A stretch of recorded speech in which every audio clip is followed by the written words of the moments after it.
Late marriages అంటే field లో మనం సెట్ అవ్వాలి, కెరీర్ సెట్ అయిపోవాలి, అయిన తర్వాతే పెళ్లి అని ఒక పాయింట్. తర్వాత పిల్లల విషయానికి వచ్చేసరికి కూడా వద్దనుకుంటున్నారు. అంటే బేసిక్ ఏంటంటే దీస్ డేస్ ఇప్పుడు మీరు చెప్పినట్టు career is important, we can not deny that. Okay, independence, financial independence is also equally important. For girls also it's very very important. ఇంత ముందు లాగా కాదు, everyone wants to do that. So అలా ఉండేటప్పుడు ఇదన్నీ చేసి వచ్చేసరికి కొంచెం డిలే అయిపోతుంది. కొంతమందికి when they really don't want, it's their individual interest అనమాట, what they want to do. So yes, that numbers are definitely increased. Previous generation compare చేసేటప్పుడు ఈ జనరేషన్ నా మన ఫర్టిలిటీ రేట్ అనేది తగ్గిపోయింది ఇండియాలో. 2.1 ఉండాలి, that is the replacement rate. అంటే population will be sustain same levels లో. ఇప్పుడు పడిపోయింది, 1.9 లో ఉన్నాము. అది కొన్ని స్టేట్స్, ఆంధ్ర దీంట్లో మన తెలుగు స్టేట్స్, తమిళనాడు, కానీ it has come down even further. So మనకి ఇప్పుడు 2035 the fertility rate is going to go down dramatically in India. It is going to come down, you going to even drop అనమాట. Already it has started dropping. So many of them, as you rightly said, వాళ్ళకి ఇష్టం లేదు, they don't want to have children. So that is as a trend, I can say. That's why the generation trend అది. General గా movies లో కూడా, అంటే movies లా అంటే life నుంచే తీసుకుంటారు కదా, కొన్ని మూవీస్ వస్తున్నాయి ఇట్లాంటి ఇష్యూస్ మీద, సరోగసీ కానివ్వండి. ఇప్పుడు మనకు అంతకుముందు కొన్ని ఇష్యూస్, వెల్కమ్ ఒబామా అని ఒక మూవీ వచ్చింది. ఏంటంటే ఫారెన్ వాళ్ళు ఎక్కువగా వచ్చేవాళ్ళు కదా 2022 ముందు మనకి.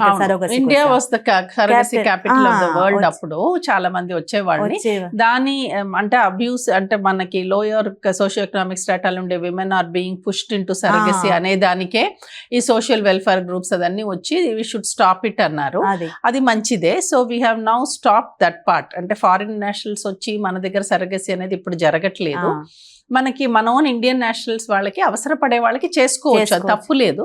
కానీ ఈ ఆల్ట్రూస్టిక్ సరగసి అనేసరికి ఇట్స్ నాట్ పాసిబుల్. అందరికీ ఆల్ట్రూస్టిక్ రీజన్స్ కి సరగేట్ దొరకపోవటం, అది ఒక ఛాలెంజ్ అవుతుంది ఇప్పుడు. బట్ కరెక్ట్ గా లీగల్ ప్రకారం మనం వెళ్ళాలా అంటే ఇదే రీజన్స్. ఈ మెడికల్ ఇండికేషన్స్ లేకుండా చేయలేము. ఎవరో నాకు కావాలా సరగసి, నా బాడీ క్యారీ చేస్తే పాడైపోతుంది అట్లా, అదని ఇప్పుడు it's not possible. Also medical indication ఉండాల్సిందే రెగ్యులర్ రూట్ వెళ్ళేటప్పుడు. సరగేట్ కూడా altruistic surrogacy is allowed as per law. But because of the challenges మా మెడికల్ వాళ్ళు కూడా let us make it ban కాకుండా లెట్ us రెగ్యులేట్ ఇట్ అంటున్నాము. But I don't know how far it is going to come. But we want, ఎందుకంటే there is a small group who really need it. So వాళ్ళు regulate చేస్తే it will be better. లేకపోతే ఏమవుతుంది, under the table సంగతులు జరుగుతుంటాయి. ఇప్పుడు regulate చేసి కొంచెం, ఇప్పుడు అసలే ఆల్ట్రూస్టిక్ దొరకపోతే నెక్స్ట్ స్టెప్ కొంచెం రెగ్యులేట్ చేసి పేమెంట్ ఇవ్వకుండా బిడ్డను మోసే తల్లి పేరు ఆల్ట్రూస్టిక్. కరెక్ట్. కమర్షియల్ అంటే పేమెంట్ చేసేవాళ్ళు. కమర్షియల్ ఇప్పుడు లేదు. 22 ముందు ఉండింది, ఇప్పుడు బ్యాన్ అయిపోయింది. ఇప్పుడు ఆల్ట్రూస్టిక్ అంటే పేమెంట్ తీసుకోకుండానే చెయ్యాలి కాబట్టి ఎవరు ముందుకు రావట్లేదు. అంటే ఏ ఫ్యామిలీ అయినా కొంచెం భయపడుతుంటారు కదా, వాళ్ళు ప్రెగ్నెన్సీ క్యారీ చేస్తే జానికుండే ఛాలెంజెస్ ఉంటుందని. అట్లా ఇట్స్ బికమింగ్ ఛాలెంజ్. ఒకవేళ అమ్మాయిలు ఇన్ఫర్టిలిటీ ఉందనుకోండి, అంటే ప్రెషర్ కూడా పనిచేస్తుంది. అంటే పెళ్లి అవ్వగానే ఇంకా మొదలు పెట్టేస్తారు. పిల్లలు లేకపోతే ఏమవుతుంది అనేది వాళ్ళ వైఫ్ అండ్ హస్బెండ్ డిసైడ్ చేసుకోవచ్చు. కానీ చుట్టూ ఉన్న సమాజం కానివ్వండి, అత్తగారు, మామగారు, వీళ్ళు ప్రెషర్ పెడుతుంటారు కదా, అది కూడా ఎఫెక్ట్ పడుతుందా? సోషల్ ప్రెషర్ అనేది మన ఇండియాలో బికాస్ ఆఫ్ ఆర్ మనతో కల్చర్ దాంట్లో it is very high. Joint families are still there ఉన్నది.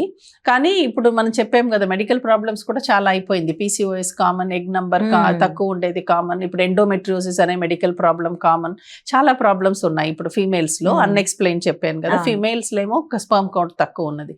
కానీ ఇంకోటి ఏంటంటే యూజువల్ అవగాహన లేనిది, మేల్స్ లో కూడా, మేల్స్ వల్ల కూడా 50%. ఇప్పుడు కపుల్స్ లో ఇద్దరులో ఒకళ్ళకి స్పర్మ్ కౌంట్ తక్కువ ఉండేది వల్ల ప్రెగ్నెన్సీ రాదు. కానీ ఏంటంటే మన సోషల్ ప్రెషర్ అంతా ఫీమేల్స్ ఎక్కువ ఉంటుంది. అది దీస్ ఆర్ ఆల్ యూనో మనతో దీంట్లో కలిసిపోయింది కాబట్టి females are usually put under pressure. But usually equally important. Male partner, female partner, they contribute to the fertility issues equally. So both have to be tested, both have to be treated. That is the message.